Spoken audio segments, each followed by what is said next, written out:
Hey everybody, November 2025 promises to be a fascinating month as we're going to have Mars, Mercury, and the Sun in the sign of Sagittarius. Mercury is going to go retrograde and Jupiter is going to go retrograde, and Jupiter rules Sagittarius. So we're having some sort of major redirect, returnaround, redo, reevaluation and and making sure that we're in alignment because Saturn is also in retrograde and Saturn's going to go direct at the end of the month. So Saturn and Jupiter are making this beautiful trine, Mercury in retrograde. Now, all three of these planets are going to be in retrograde, making sure that we reevaluate, we go back and we redo something from the past that we've left behind, need to redo, need to learn better, or need to integrate more in our psyche before we can go forward when Saturn stations direct at the end of the month. All right, here we are at the beginning of November with Mercury in the sign of Sagittarius. Mars is going to oppose Uranus before it moves into Sagittarius here in a day or two, which will cause some sort of upset, possibly it can be a volatile, sudden violence, sudden upheavals, and it can be a shock and awe energy, crisis energy, and degree point of Scorpio. But other than that, the month looks beautiful after we get over that hump. But Mercury is going to start going retrograde here on the 9th, and then Jupiter follows in retrograde. And Jupiter is making this beautiful trine to Saturn, and the Sun will join that trine. Venus will join that trine in the month of November, which is a beautiful backdrop of harmony, calm, peace, blessings, intuitive intelligence, connecting, reflecting these energies because we've got all this retrogradation with Jupiter in retrograde, Mercury in retrograde, Saturn in retrograde. And then with that Mercury in retrograde, we're going back, we're reconnecting with people that we need to reconnect with, that are really a part of our future, that are a part of our Dharma. Sagittarius is all about our Dharma, being on our calling, being on our purpose, following a destiny, following a destined path. And then Jupiter is blessing that with long-term opportunities and abundance and expansion. But when it's in retrograde, we're really reevaluating and we're integrating what we have learned so far and really leaning on what we've learned and really seeing if we've learned it on a psyche level, that it's integrated as a part of who we are now. Planets go direct, we learn a lot. Jupiter direct, Jupiter retrograde, we go back and we discover what we have learned, what is real, what is solid in what we have learned that we can really lean on and use for our own personal expansion. So, Jupiter retrograde, ruling all these planets in Sagittarius. The Sun's going to go into Sagittarius in the 21st of November. And Mercury will be retrograde back into Scorpio, forming another opposition to Uranus, which could bring another deep secrets, revelations, people from the past coming in. Mercury retrograde, we're reevaluating people from our past, choices we made in the past that were not necessarily put us in the right direction. People we left behind that are part of that are really supportive of our true dharmic path that we need to go back and reconnect with. Ideas, projects that we may have not felt strong enough to do or courageous enough to do. Because remember, we have a Jupiter who is ruling all of these planets in Sagittarius, squaring Chiron, giving us the courage and healing us to be initiators and to start these dharmic callings and missions, or shall we say purposes, or what we're here to do, which is going to bring the world into a better place. When we follow our dharmic path collectively, we make heaven on earth, basically. So Jupiter and Saturn is making this beautiful trine, blessing us with opportunities and rewards, you could say, from the squares that happened before with Jupiter Saturn square, where we're now starting to see opportunities in the results of our efforts that will solidify and stabilize an abundant future for us, right? But with this retrogradation, we have to go back and fix something or reconnect with someone or redo a project or come back and reevaluate something we believe. Maybe we have a new belief system. Maybe we can do something now with our new belief, with that Jupiter squaring Chiron. We have the faith in it. Now we can go back and take on a project or take on a relationship or an idea. Go back, retrieve this this good thing that is going to improve our lives and expand our lives. And now we're going to bring it back into our journey, our forward destiny. And then when Saturn goes direct here at the end of the month, it really takes us forward on that, with that new aligned, shall we say, things that we retrieved from the past, people, ideas, projects. And then we're bringing them with us forward. Now, Jupiter's going to stay in retrograde. Mercury's going to go out of retrograde in December. Saturn's going to be out of retrograde in December, but Jupiter's going to continue its retrogradation, which means we're continuing to draw on what we have internally learned, and we're continuing to integrate wisdom, knowledge, experience. And it's a long retrogradation, but it is in its abundant sign of Cancer, so it shouldn't block abundance. It should continue to feed us abundance. Only we're really leaning on what an internal wisdom that we have developed in the last. Well, all of this journey began in December 21, 2020. So we've learned a lot. We've gained a lot of wisdom in our experience and in our learning. Jupiter is about learning and growing consciousness and awareness. So we've made a lot of new awareness, new knowledge. So now when Jupiter goes into retrograde, we then apply it. We then see, did we really learn something, or was it only head deep, or did it change who we were? Now at Jupiter retrograde, we see that it has changed who we are, and we now act from that internal place of knowing rather than external. So we have two lunations, as always, every month. We're going to have a full moon in Taurus on the 5th of November. And that is going to be a super abundant full moon, 13 degrees of Taurus. Super abundant full moon. Anytime you're going to get the moon in Taurus, we're really going to get some nice harvest, especially a full moon. We're harvesting. We're reaping the rewards on a full moon. We're seeing the results of some sort of a nice, abundant, strong, stable, long-term results from some sort of effort that we may have seeded in the new moon in May. So we're seeing sort of the harvest of that, and it looks very abundant and sort of we could say it's a very rich produce with a lot of nutrients, nurturing us to continue on this highly supported path that we're on by the universe, feeding us lots of richness. And then we're going to have a new moon in Scorpio on the 20th. And the new moon in Scorpio on the 20th is pretty intense because it's at the end degree point of Scorpio. So it's like kind of a crisis degree. So for some people, this could be a situation of sort of intensity, upset.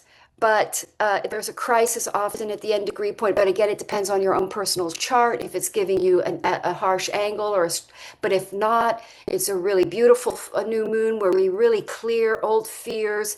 With this Saturn, Jupiter trine, it's really supporting our forward momentum. By this point, Saturn is still in retrograde, but we're really finding some deep clearing, some purging of transformative of the fears, some deep fears that have been holding us back from taking our nice path, because it really does. This new moon is a part of that water trine, which brings us into a harmonic flow towards our destiny, a stable new future. So we're really breaking through some sort of deep fear, inner fear that's blocking our destiny with that new moon. And so this is a new moon, a new beginning from a newly healed, or shall we say, purged, brave, the end of that, because whenever you get to the end degree point, Neptune is making a trine to Neptune. So it's sort of some sort of a blessing as a result of having done some internal transformative work. We now have a new seed, a new beginning from sort of fresh soil. So very fertile new moon. And so that takes us pretty much to the end of the month there. Saturn stationing direct, I'm going to go into all the 12 signs now. Saturn stationing direct is going to bring a lot of forward momentum on top of the retrograde energy. So we get a nice, Saturn's been in retrograde, so things have felt possibly pretty blocked and slow and heavy. So then when Saturn starts moving direct, we start to feel it's a slow build momentum, which is really going to take strong traction in February when it goes into Aries. So we're realigning in these energies, getting back, making sure we're in the right path, in the right Dharmic destiny, with the right people, the right projects, the right ideas, so that when Saturn goes direct, we're in alignment, going forward with those things. And again, this is all with a reflective, with the month beginning with this retrogradation. We're really connecting with our higher selves, our souls, and really connecting with what our soul is here to do. And we're just finding the path forward, clarifying that path forward this month. And it will go very strongly forward by the we'll start to really feel a momentum start to build by the end of the month. All right, have a wonderful month. Namaste. All right, Taurus, the month starts out with Uranus in your second house and Mars opposing Uranus in your seventh in the sign of Scorpio.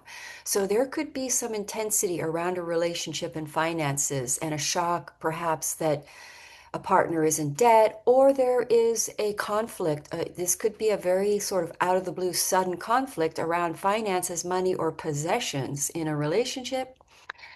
Now, worst case scenario with Mars Scorpio, we are looking at potential for violence. So if you're in a volatile relationship, try not to be around that person during this time. Now, Mars is going to move into the sign. So this is going to oppose Uranus for the entire first week. And Mars will be in the cusp of your seventh and eighth house. And Uranus is going to be on the cusp of your second and first. And on the 8th, it will oppose Mars in your 8th house, again, a financial house. But the energy of Sagittarius is a little more in faith. And the Uranus in your first house is perhaps you lose your cool. That could happen. And there is an outburst in a conflict, in a relationship around finances or intimacy, jealousy. That actually is more when Mars is in Scorpio. But this first week of November does show a little bit of tumultuous territories there for the first week around money, yourself, or possessions and relationships. Now that does though bring a beautiful breakthrough because this energy will bring a water trine. I mean, it connects with the water trine, you see, because um, the water trine is happening in your 11th, in your 7th, and in your third house. Now, this is the house of desires, what you truly, truly want, what you will cross the world for, your seventh house, what you really desire. And so Saturn is in retrograde in your 11th house, which is the house of dreams and long-term goals and gains. And then Jupiter is going to go retrograde in your third house here on the when was it that I said Jupiter's going retrograde on the 11th or 12th?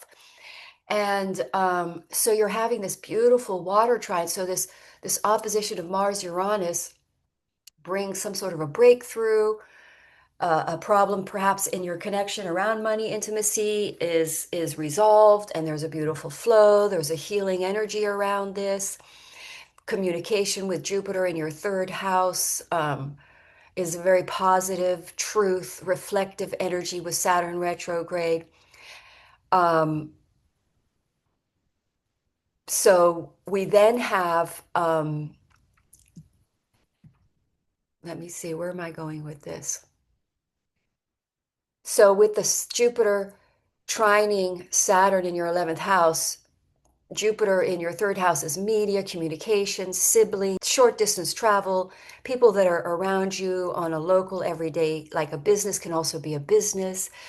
It could be media with that Saturn in your 11th house. It could be a writing getting published, but something happens here in this month that you're going back because we're going to look at Jupiter now going retrograde.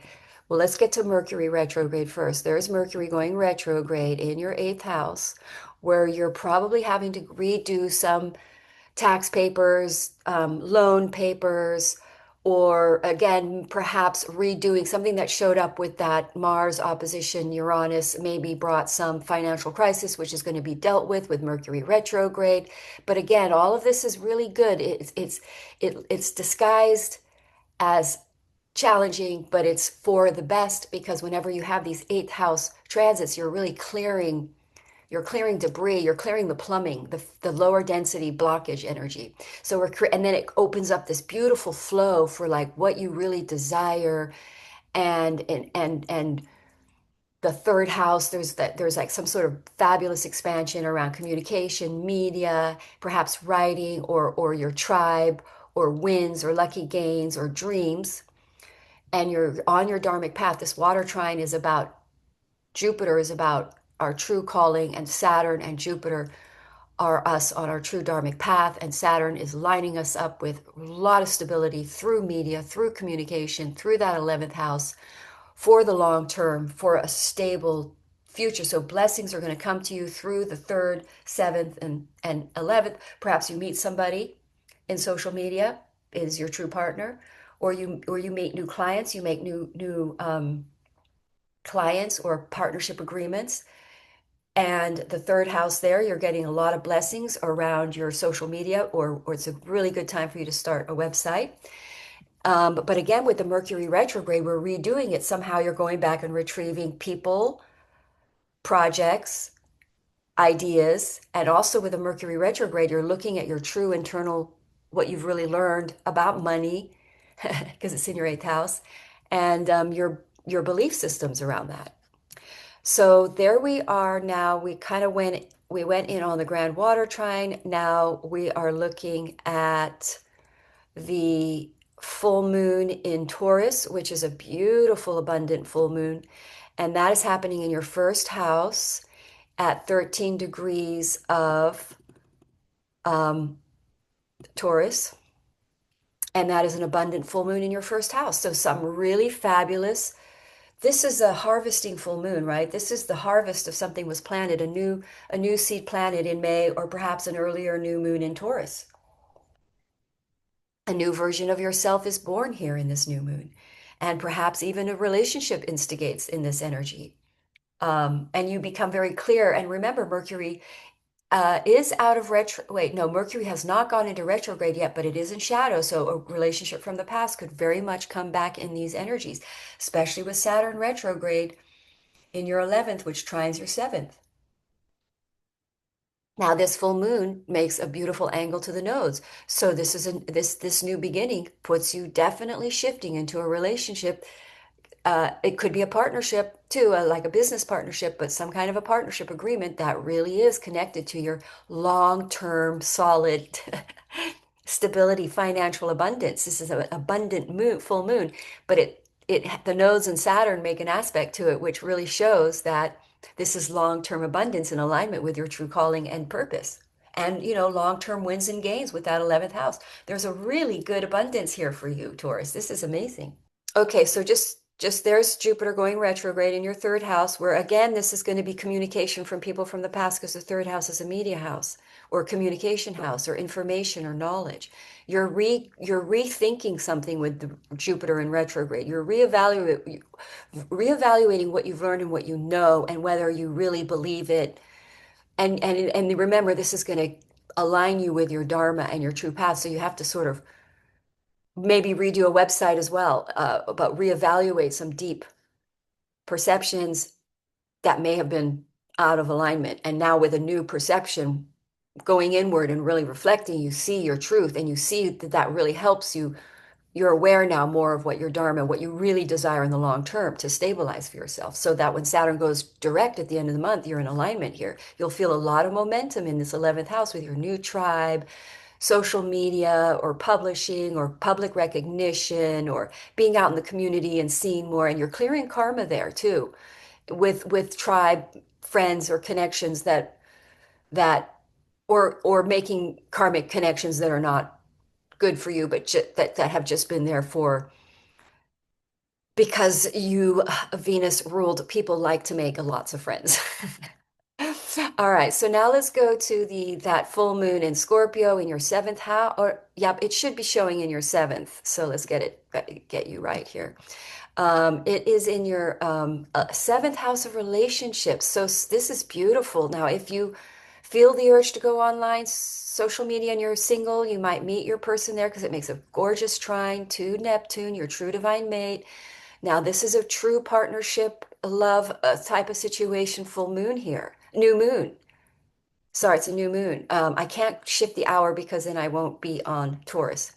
But this new moon really is beautiful for you because it blesses you with divine partnership. New moon, a new beginning. It's a new beginning, a new relationship. Now, again, Mercury, Jupiter are in retrograde. Is Mercury, yeah, Mercury may be out. No, Mercury is in retrograde. This is a relationship from the past coming in, or a partnership from the past, or if you're a lawyer, a lawsuit from the past, or a law client, a client. Seventh house can be clients, and so is the 11th house. So this is fabulous, making a trine to your third house. Wow. That's like you can also be running a business. Let's say you're running a business, beautiful connections, new clients come in and really bless your business with abundance. And these are maybe a business idea from the past that you're reinvigorating, or people and connections, or neighbors, or people that you knew from the past in your neighborhood are coming back, coming back to you. So this is a beautiful month for you, Taurus. And if you have not subscribed, please subscribe. And if you would like a personal reading, you can contact me at my website, soullevels.com. And please like. Thank you so much for watching. Namaste.